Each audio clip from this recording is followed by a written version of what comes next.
Hi friends, welcome back to my channel. ಹೇಗಿದ್ರೆ ಎಲ್ಲರೂ? Hope ಎಲ್ಲರೂ ಚೆನ್ನಾಗಿದ್ರೆ ಅಂತ ಭಾವಿಸ್ತಾ ಇವತ್ತಿನ ವಿಡಿಯೋನ ಸ್ಟಾರ್ಟ್ ಮಾಡೋಣ. ಧರ್ಮಸ್ಥಳ ಅಂದ್ರೆ ಯಾರಿಗ್ ಗೊತ್ತಿರಲ್ಲ ಹೇಳಿ, ಎಲ್ಲರಿಗೂ ಗೊತ್ತಿರುತ್ತೆ. ಇದು ಒಂಥರ ಮನೆ ಮನೆ ಮಾತು ಅಂತಾನೆ ಹೇಳ್ಬೋದು ಧರ್ಮಸ್ಥಳ. ಸೊ ಇನ್ ಮುಂದೆ ಕ್ಲೋಸ್. ಹೌದು, ನೀವೆಲ್ಲರೂ ತಮ್ಮನೇಲಲ್ಲಿ ಏನ್ ನೋಡಿದೀರಾ ಅದು ನಿಜ. ಇನ್ ಮುಂದೆ ಧರ್ಮಸ್ಥಳ ಸಂಘ ಕ್ಲೋಸ್ ಮಾಡ್ತಾ ಇದ್ದಾರೆ. ಸಾಕಷ್ಟು ಜನ ಧರ್ಮಸ್ಥಳ ಸಂಘದಲ್ಲಿ ಸಾಲವನ್ನ ಪಡೆದು ಅವರ ಜೀವನ ತುಂಬಾ ಕಷ್ಟಕ್ಕೆ ಒಳಗಾಗ್ತಾ ಇದ್ದಾರಂತಾನೆ ಹೇಳ್ಬೋದು. ಇತ್ತೀಚೆಗೆ ಸೌಜನ್ಯ ಪ್ರಕರಣದ ಒಂದು ವಿಡಿಯೋ ಸಮೀರ್ ದೂತ ಅನ್ನೋ ಒಂದು ಯೂಟ್ಯೂಬ್ ಚಾನಲ್ ಅಲ್ಲಿ ಧರ್ಮಸ್ಥಳದಲ್ಲಿ ಏನೇನು ಕೃತ್ಯಗಳು ನಡೀತಾ ಇದೆ, ಯಾವ್ಯಾವ ತರ ಪ್ರಕರಣಗಳು, ಅಲ್ಲಿನ ವ್ಯವಸ್ಥೆ ಹೇಗಿದೆ, ಅದರ ಬಗ್ಗೆ ಡಿಟೇಲ್ ಆಗಿ ಒಂದು ವಿಡಿಯೋ ಮಾಡಿದ ನಂತರ ಎಲ್ಲ ಕಡೆ ಅದೇ ಸುದ್ದಿ ಆಗ್ತಾ ಇತ್ತು ಅಂತಾನೆ ಹೇಳ್ಬೋದು. ಧರ್ಮಸ್ಥಳದ ಧರ್ಮಾಧಿಕಾರಿಗಳೇ ಖುದ್ದಾಗಿ ನ್ಯಾಯಾಲಯದ ದಾಖಲೆಯಾಗಿದೆ ಅಂತಾನೆ ಹೇಳ್ಬೋದು. ಏನಪ್ಪಾ ಅಂದ್ರೆ ಧರ್ಮಸ್ಥಳ ದೇವಸ್ಥಾನ ಅದು ಹಿಂದೂಗಳ ದೇವಸ್ಥಾನ ಅಲ್ಲ, ಅದು ಜೈನರದು ಅಂತ ಖುದ್ದಾಗಿ ಧರ್ಮಾಧಿಕಾರಿಗಳೇ ದಾಖಲೆನ ಮಾಡಿದ್ದಾರೆ. ಸೊ ಇದುವರೆಗೂ ನಮ್ಮ ಕರ್ನಾಟಕದ ಹಿಂದೂಗಳಿಗೆ ಗೊತ್ತೇ ಇರಲಿಲ್ಲ, ಅದು ನಮ್ಮ ಹಿಂದೂ ದೇವಸ್ಥಾನ ಅಲ್ಲ ಅನ್ನೋದು ಗೊತ್ತಿರಲಿಲ್ಲ.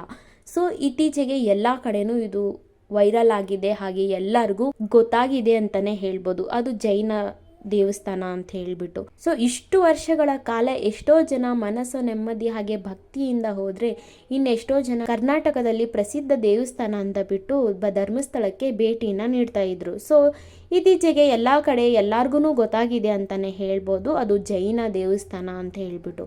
ಸೊ ಅದಾದ ಕಾರಣದಿಂದ ಈಗ ಸಾಕಷ್ಟು ಚರ್ಚೆಗಳೆಲ್ಲ ನಡೀತಾ ಇದೆ. ಅದು ಜೈನದ್ದಾದ್ರೆ ನಮ್ಮ ಕರ್ನಾಟಕದಲ್ಲಿ ಇದೆ ಅಲ್ವಾ, ಸೊ ಅದು ಹೇಗಾಗುತ್ತೆ ಜೈನದು, ನಮ್ಗೆ ಇಷ್ಟು ದಿನ ಗೊತ್ತಿರ್ಲಿಲ್ವಲ್ಲ ಅನ್ನೋ ರೀತಿ ಸಾಕಷ್ಟು ಚರ್ಚೆಗಳು ನಡೀತಾ ಇದೆ. ಅದೇ ರೀತಿ ಧರ್ಮಸ್ಥಳಕ್ಕೆ ಬರುವಂತಹ ಭಕ್ತಾದಿಗಳಿಂದ ಏನು ಕಾಣಿಕೆ ರೂಪದಲ್ಲಿ ಹಣವನ್ನು ಕೊಡ್ತಾ ಇದ್ರೋ, ಸೊ ಆ ದುಡ್ಡಲ್ಲಿ ಧರ್ಮಸ್ಥಳ ಸಂಘ ನಡೀತಾ ಇದೆ ಅನ್ನೋದು ಕೂಡ ಸರ್ಕಾರಕ್ಕೆ ಗೊತ್ತಾಗಿದೆ ಅಂತಾನೆ ಹೇಳ್ಬೋದು.